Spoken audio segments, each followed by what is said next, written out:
They locked him in with the feral fox girl days later. They found her asleep on his chest, the metal doors closed with a deep, echoing sound that seemed to sink into the bones of the station. The lock lights turned red one by one, and the observation deck above the cell went quiet.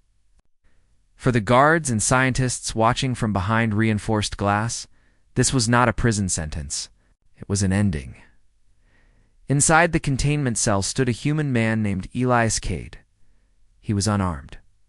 No armor, no tools, only a thin gray prison uniform and the calm, a steady breath of someone who had already accepted that fear would not help him now.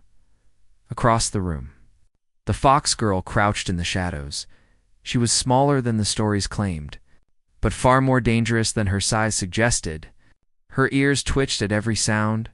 Her tail was matted and scarred. Old wounds crossed her arms and shoulders, some healed badly, others still raw. Her eyes reflected the dim light with a sharp, animal shine. The coalition called her feral. They said her species was once intelligent, once social, but had broken under centuries of conquest and experimentation. They said communication was impossible, that empathy failed, that mercy only provoked violence. Every species that had shared a room with her had either died or been removed half dead within hours. Now, it locked a human in with her. Elias did not move toward her. He did not step back either. He slowly lowered himself to the floor near the wall, far from where she crouched, and sat down above. Several observers leaned forward in disbelief. "She hasn't attacked," one scientist whispered. "She's waiting," another replied. "Predators wait." The fox girl crept closer, step by step, her claws scraping softly against the metal floor. Her lips pulled back slightly, revealing sharp teeth. A low warning sound came from her throat. Elias kept his eyes low. He remembered the briefing. Do not stare. Do not show fear. Do not show dominance. But more than that, he remembered something else, something no briefing had mentioned.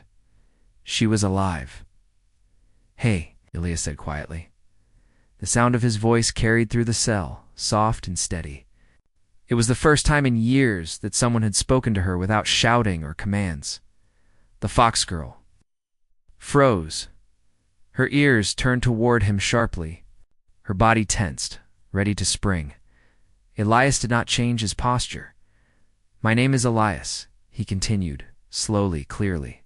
"I don't know your name." "That's okay." The observers exchanged uneasy looks.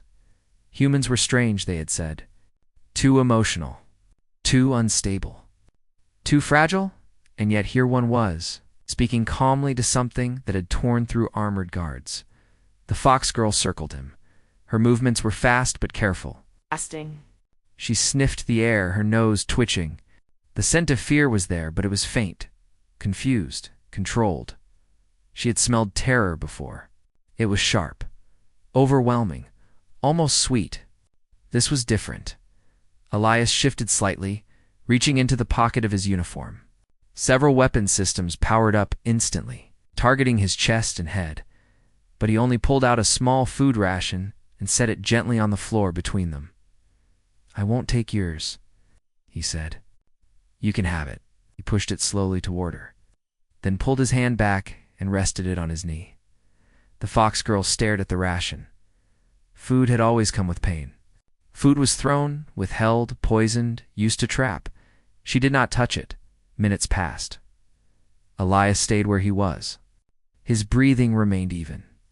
He hummed softly under his breath, not a song with words, just a simple sound, slow and steady, something his mother used to do when storms shook the windows back on Earth. The fox girl flinched at the sound. Then, slowly she sat down. The cameras caught the moment clearly.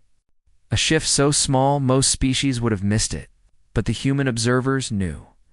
She had chosen not to attack. Hours passed. The station lights dimmed to simulate night cycle. Elias leaned back against the wall, exhausted but alert. He did not sleep. Not fully. Across the cell, the fox girl watched him with unblinking focus. He was different from the others. He did not smell of chemicals or cold metal. He did not carry shock devices. He did not scream when she moved. At one point she crept closer again. This time, she did not bare her teeth. She reached out slowly, touching the fabric of his uniform with the tip of one claw. Elias did not pull away. "It's okay," he murmured. The fox girl jerked her hand back, startled not by anger, but by confusion. No one had ever said that to her. On the second day, Elias spoke more. He talked about Earth, about rain and trees and quiet places. He spoke as if she could understand, even though the translators showed no confirmed response. His voice stayed gentle. His words stayed patient. The fox girl began to sit closer, not touching. Not yet, but close enough to feel his. Warmth. Coalition officials argued heatedly. Behind the glass, this violates protocol. This proves nothing. He's manipulating it. The data did not lie. Her heart rate had dropped. Stress markers were falling. Aggression cycles were slowing. Something impossible was happening. On the third day, Elias finally slept. Not deeply. Not safely. But enough when he woke. He felt warmth against his side. He froze, slowly. He looked down. The fox girl was curled beside him, not pressed close, but near enough that her tail brushed his leg. Her eyes were half closed. Ears relaxed but alert. She did not bare her teeth. She did not run. Elias swallowed and stayed very still. Above them, the observation room was silent. No one spoke. Because for the first time since her capture, the fox girl was not alone. And for the first time, the galaxy realized that they might have misunderstood humans completely. This was only the beginning. When the lights of the station slowly brightened to signal a new cycle, fox girl was already awake. Her ears twitched at every soft sound. Her sharp eyes followed the movements of the cameras in the corners of the cell, though she did not fully understand what they were. She only knew they watched. They always watched. Elias remained still. He did not want to scare her. She was close now. Not touching him, but close enough that he could feel her warmth. Her breathing was slow and steady, not like the broken, fast breaths of fear he had heard on the first day. That alone told him something important had changed. He slowly shifted his position just enough to sit up a little. The fox girl's muscles tensed at once. Her eyes snapped open fully, locking onto him. "It's okay," Elias said quietly. "I'm just moving." She did not understand the words, but she understood the tone. The calm stayed in his voice. No sharp sounds. No sudden movement. She did not attack. That alone made the observers behind the glass exchange looks of disbelief. She allowed him to. "Move," one scientist whispered. "This has never happened," another replied. Inside the cell, Elias carefully reached for his water ration. He drank slowly, making sure she could see what he was doing. Then he set the container down and gently pushed it a little toward her. She stared at it. Her nose twitched. She leaned forward and sniffed, then pulled back. Her tail flicked once, uncertain. Elias waited. Minutes passed. He did not push. He did not point. He did not demand. At last she reached out and touched the container. When nothing bad happened, she picked it up and drank. The cameras recorded every detail. Her stress markers dropped again. The coalition did not like that. They increased the number of guards. They increased monitoring. Orders were whispered through the observation deck, sharp and uneasy. Humans were not supposed to do this. As the cycle continued, Elias spoke more. He spoke while cleaning the small sleeping area. He spoke while sitting still. He spoke while eating. He spoke even when she was not watching him directly. He spoke because silence had teeth. He told her about the ocean, though he did not know if she could imagine it. He described water that never ended, waves that moved like living things, and wind that smelled of salt and freedom. He talked about animals on Earth that were wild, but not broken. The fox girl listened in her own way. She paced less. She no longer pressed herself into the far corners. Sometimes she sat across from him and simply watched his face. On the fourth day, something new happened. The station shook. It was brief. Just a small vibration as a ship docked nearby, but the fox girl reacted instantly. She sprang back, claws out, teeth bared, her body tight with panic. She remembered pain that came with loud metal sounds. Elias did not shout. He slowly stood, keeping his hands visible, and then did something no one expected. He sat back down. He lowered himself to the floor. Making himself small, "It's all right," he said softly. "It's just noise." The fox girl's breathing was fast. Her ears flattened, but she did not attack him. Instead, she stayed where she was. Shaking slightly, Elias stayed in place. After a long moment, he began to hum again. The sound was quiet, simple, steady. Slowly, the shaking stopped. Above them, the observer stared in silence. "He's calming her," someone whispered. That should not be possible. By the end of the cycle, the fox girl sat closer than she ever had before. Not against him, but near his knee. Close enough that if he moved carelessly, he would touch her. Elias did not move. That night, when the lights dimmed again, she did something unexpected. She placed a small, sharp object at his side. It took Elias a moment to understand it was a broken piece of metal. Something she had once used as a weapon. She pushed it toward him, then stepped back. The room above erupted in quiet chaos. "Is that a threat?" "No. Look at her posture. She's offering it." Elias slowly picked up the metal piece and set it aside, away from both of them. "Thank you," he said gently. The fox girl watched his hands carefully. He did not use it. He did not hide it. He did not turn it against her. Something deep in her expression shifted. On the 5th day, the coalition attempted a test. Without warning, the lights cut out completely. Total darkness. The fox girl reacted instantly. Fear surged through her. She scrambled toward the wall, breathing fast.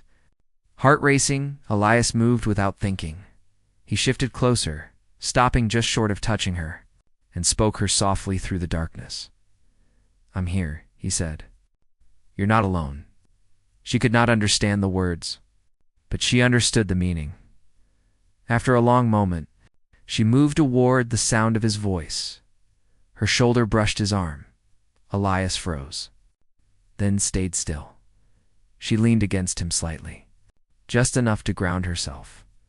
When the lights returned seconds later, the cameras captured something that made several scientists sit down. The fox girl had chosen contact, voluntary, unforced. The coalition issued new internal warnings. Humans were to be considered psychological hazards. Their ability to influence was marked as potentially destabilizing. Inside the cell, Elias felt the weight of that truth without knowing it. All he knew was that she was no longer looking at him like prey, nor like a threat, but like something unfamiliar, like possibility. When the cycle ended, she did not return to the far corner. She stayed near him, and for the first time in her life, she slept without fear, while another being remained awake beside her. By the time the next station cycle began, something important had already changed inside the containment cell. The fox girl woke first. Her eyes opened slowly, in panic, not with sharp movement. Her ears lifted just a little, listening.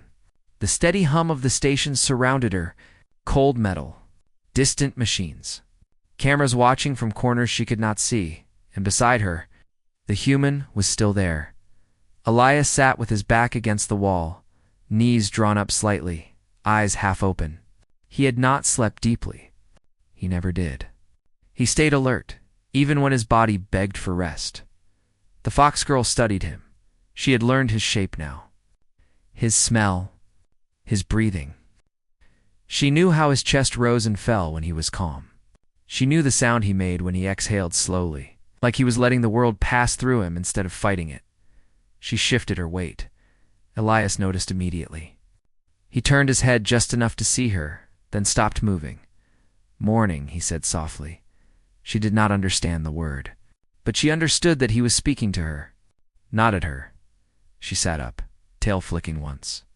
Her gaze moved to the empty space near the door, then back to him. Something in her posture asked a question she did not know how to shape. Elias followed her gaze. "They'll bring food soon," he said. "They always do." As if called by his words, a slot opened in the wall. 2 ration packs slid into the room and stopped. The fox girl stiffened. Food still carried. Old memories did not move toward it. He waited.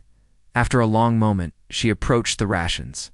She picked one up, sniffed it, then did something that made the observers above go silent. She carried it to Elias and placed it in front of him. Not thrown, not dropped, placed Elias.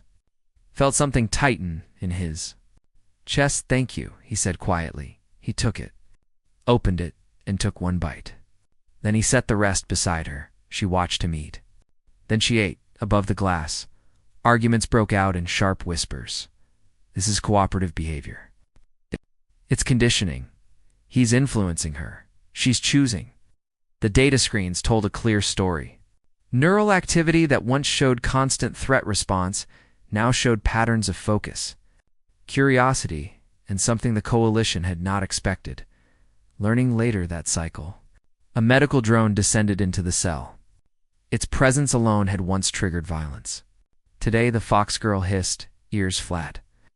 Body tense, but she did not attack. Elias spoke calmly as the drone scanned him. "It won't hurt," he said. The fox girl did not know what the drone was doing, but she watched Elias when he did not react with fear or pain. She slowly relaxed. The drone turned toward her. Her claws dug into the floor. Elias shifted slightly, putting himself in the drone's path without blocking it. "It's okay," he said. Again, the drone scanned her vitals. The readings shocked the medical. Team stress indicators had dropped below survival baseline. Healing rates were increasing. Old injuries showed signs of recovery that should not have been possible without advanced treatment. One scientist leaned back, pale. "She's stabilizing." Inside the cell, the fox girl watched the drone retreat. When it was gone, she looked at Elias, ears tilted slightly forward. She made a sound. It was not a growl, not a hiss. It was short, soft, almost questioning. Elias blinked. "You trying to say something?" She repeated the sound, this time clearer. The translators failed to pick it up as language, but Elias felt it anyway. He smiled. "That's okay," he said. "You don't have to rush." As cycles passed, the cell no longer felt like a cage. They developed patterns. Elias cleaned. She watched. He spoke. She listened. Sometimes she mimicked small actions, sitting when he sat, turning her head when he turned his. On the 7th day, she surprised everyone. She approached the wall where Elias had once drawn small pictures using condensation and dust. Simple shapes, trees, stars. She lifted a claw and scratched a line beside them. It was uneven, rough, but deliberate. Elias stared. "You did that?" he said softly. She stepped back. Watching him closely, he nodded slowly. "It's good." Her tail flicked once. Above them, the coalition command room erupted. "That's symbol use. That's intelligence. That means classification error." "No," a senior official said sharply. "That means the human is accelerating development." Orders came fast. They would separate them. The decision was made quietly, efficiently, without debate. The next cycle, armed guards assembled outside the cell. Extraction teams prepared restraints designed for higher-risk subjects. Inside, the fox girl sensed something wrong before the doors moved. Her ears flattened.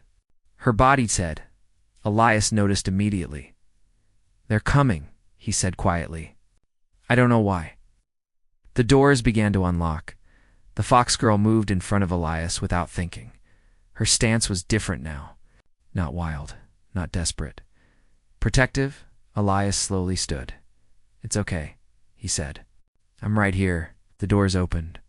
Guards stepped in with shields raised.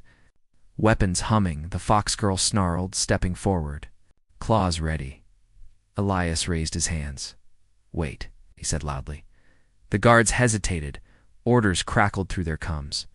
Before anyone could act, the fox girl did something no one expected. She looked back at Elias. Then she stepped aside. Not in submission, in trust. Elias took a slow step forward, placing himself between her and the weapons. She's not a danger, he said. Not anymore. Silence filled the room. The commanding officer hesitated. No one had prepared them for this. Orders came late. Too late, the footage had already been transmitted across Coalition space. Analysts watched in stunned silence as a human stood unarmed in front of a being they had labeled irredeemable, and the being allowed it. The guards withdrew. The doors closed again inside the cell. The fox girl's breathing was fast. She paced once, then stopped. Elias sat down slowly. She approached him. This time, she did not stop short.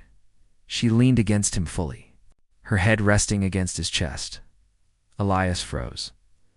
Then, very carefully, he lowered one arm, not holding, not trapping, just resting his hand lightly against her shoulder. She did not pull away. Above them, no one spoke, because the galaxy had just witnessed something it could not undo. The fox girl closed her eyes, for the first time. She slept deeply, and the Coalition realized that the real threat was not the creature they had imprisoned. It was the human, who had taught her she was more. The next cycle did not begin quietly. Before, the lights fully brightened inside the containment cell. Movement echoed through the station corridors outside. Heavy steps, metal clicks, voices speaking in tight, controlled tones. The kind of sound that meant decisions had already been made. The fox girl felt it first. Her ears flattened. Her eyes opened sharply. Her body tensed against Elias without waking him. She did not understand the words beyond the walls, but she understood danger. She always had. Elias stirred as her breathing changed. "It's okay," he murmured, still half asleep. But when he opened his eyes, he saw her expression. Something was wrong. The doors remained sealed, but warning lights flickered along the frame. Above the cell, the observation room was crowded. More officials than usual. Military uniforms mixed with scientific robes. Coalition command had arrived. "This has gone too far," one official said sharply. "The subject has altered the specimen." "She is not a specimen," another replied. She's responding. She's responding because of him. That makes him a threat." Inside the cell, Elias slowly sat up. He could feel the fox girl pressed close to him, her weight steady but ready. Her tail flicked once, sharp and uneasy. "They're scared," Elias said quietly. More to himself than to her.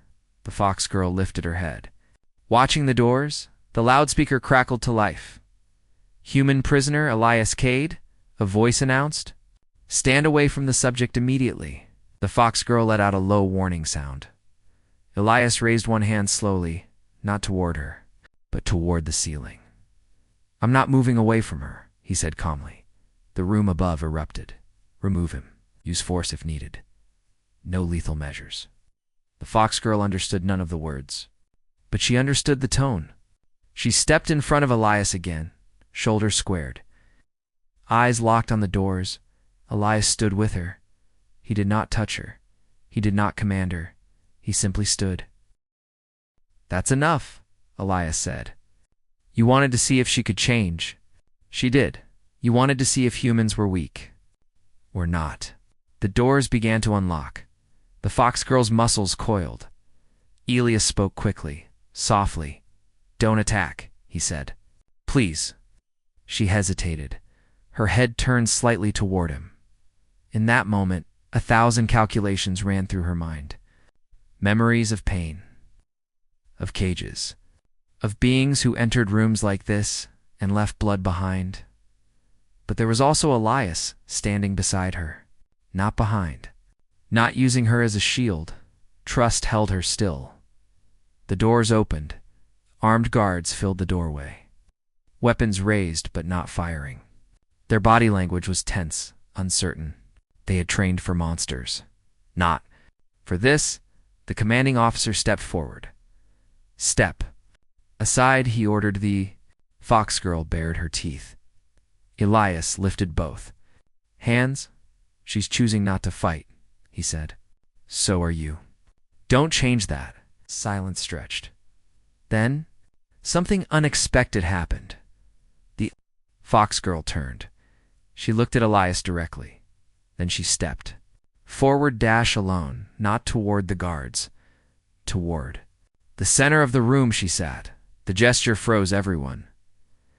She complied. Someone whispered. Elias did not move. She understands, he said quietly. More than you think. The guards lowered their weapons slowly. The commanding officer exhaled. Orders shifted. They will be separated, command said, but not by force. Inside the cell, 2 restraint drones lowered from the ceiling. They hovered near Elias first. The fox girl's head snapped up. She rose instantly, placing herself between him and the machines. No, Elias said softly. It's okay. She did not back away. He stepped forward carefully, placing himself where the drones could scan him. I'll go, he said. She stays. The fox girl stared at him, ears flicking back in confusion. He turned to her, lowering his voice. I'll be nearby, he said.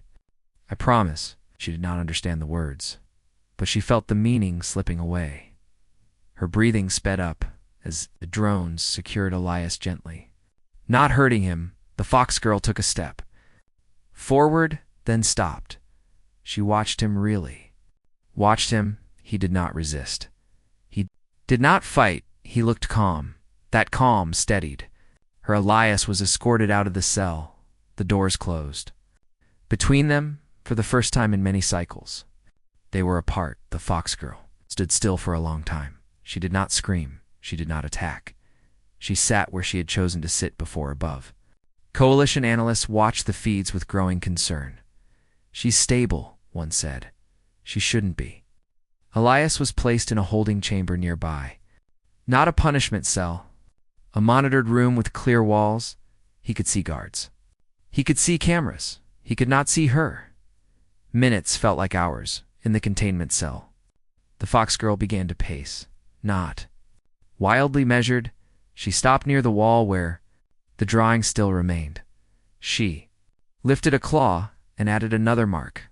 A simple shape. 2 lines standing side by side in the observation room. A linguistics expert leaned forward. That's not random. Elsewhere in the station, word spread fast. Footage leaked the human standing calmly before armed guards, the fox girl choosing restraint. Across coalition space, debates ignited. Humans were not loud conquerors. They did not dominate through strength. They changed things. Limp permanently. Hours later, the loudspeaker activated again inside the containment cell. Subject, the voice said, less harsh this time. Please approach the viewing wall. The fox girl hesitated. Then, she moved. The glass turned transparent. On the other side stood Elias, her ears shot forward. She pressed both hands. Against the glass, Elias mirrored her movement, placing his palm where hers touched. I'm here, he said. Her breathing slowed. The observers watched in stunned silence as stress levels dropped again. No contact, no force, just presence. The Coalition Council gathered that cycle. A decision was made. Humanity would be reclassified, not as weak, not as unstable, but as something far more dangerous to systems built on fear. And inside a metal station floating between stars, a fox girl sat calmly before a wall of glass, no longer feral, no longer alone waiting, and Elias waited with her. Together, even separated, the coalition station felt different now, not louder, not calmer, but heavier, as if every corridor carried the weight of a decision that could not be taken back. Word had spread far beyond the walls of the station. Officials pretended it had not. But the truth traveled faster than silence ever could. Inside his holding chamber, Elias sat on a simple bench, hands resting on his knees. He had been questioned many times since his separation from the Fox girl. Not harshly, not kindly, always carefully. They asked him the same questions in different ways. How did you control her? He always gave the same answer. I didn't. They asked again, what method did you use? I treated her like a person. That answer unsettled them more than any other.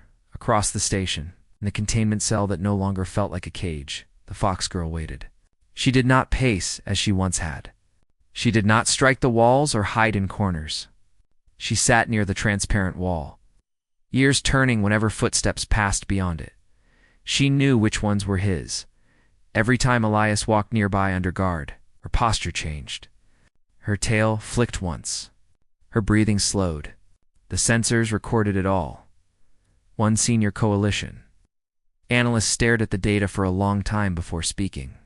She recognizes him, the analyst said quietly. Individually, that implies bonding, another replied. That implies personhood. The word hung in the air like a fault line. Cycles passed. Debates grew sharper. Some officials argued that what happened was dangerous. If humans could calm beings labeled irredeemable, then entire systems built on fear and control were fragile. Others argued that the evidence could not be ignored. The Fox girl was not feral. She had never been. She had been broken. On the 5th cycle after their separation, the council gathered in full session. Representatives from dozens of species filled the chamber. Many watched remotely. Unwilling to be too close to a decision that might change the galaxy, the recording played. Again, Elias standing unarmed, the Fox girl choosing restraint. The data overlays showed stress levels, neural activity, recovery patterns, no manipulation, no force, just presence. A vote was called. The decision passed by a narrow margin inside the station. Alarms chimed softly, signaling a shift in status protocols. The Fox girl's classification changed from hostile life form, individual under coalition protection. Elias felt the change before. Anyone told him? The guards outside his holding chamber relaxed. One of them met his eyes for the first time. You're being released, the guard said. Elias stood slowly. And her. The guard hesitated, then nodded. You'll see. When Elias entered the containment chamber again, the doors no longer sealed behind him with the sound of finality. They closed softly. The Fox girl was already there. She turned at the sound of his footsteps for a moment. She did not move. Then she crossed the space between them quickly and stopped just short of touching him, eyes searching his face. I'm here, Elias said. Her ears lifted fully. She let out a sound, not a growl, not a hiss, something closer to relief. Elias lowered himself to sit on the floor. And after only a brief hesitation, she sat beside him. The cameras recorded it. But the tension was gone now. No one intervened. Later, the coalition announced a new initiative. Humans would serve as mediators and recovery specialists for species classified as psychologically damaged by conflict. Some protested. Others watched the footage again and said, nothing. Elias declined most offers. He accepted only one, to leave the Fox girl. He was given a choice. The translators were still limited, but understanding did not need perfect words. When presented with the option to stay in coalition care or leave with the human, she did not hesitate. She stood beside Elias. The decision was logged. A transport ship waited in the docking bay, its hull marked not with military symbols, but with neutral registry. Elias walked aboard under escort. The Fox girl followed, step for step. Inside the ship, the space was quiet, warm, open, no cages.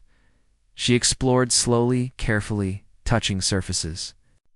Listening to unfamiliar hums, Elias watched without guiding her. When the ship's engines powered up, she stiffened, then relaxed when nothing bad followed. The stars stretched into lines of light. They were leaving, not just the station, but the idea that strength had to look like force. As the ship drifted into open space, the Fox girl settled beside Elias. She did not press close out of fear this time. She leaned against him because she wanted to. Her eyes closed. She slept. Elias did not move. Outside, messages rippled through Coalition. Space, humans were no longer underestimated. They were no longer mocked. They were studied, quietly, carefully. Because the galaxy had learned something dangerous. Humans did not conquer, they connected. And connection was harder to control than any weapon. On the ship's viewport, stars reflected like distant memories. Elias rested his head back, eyes open, watching the dark between the lights. Beside him, the fox girl breathed slowly, peacefully, not feral, not broken, alive, free, and somewhere far behind them. The Coalition would spend generations trying to understand how a single human, with no weapon at all, had changed everything.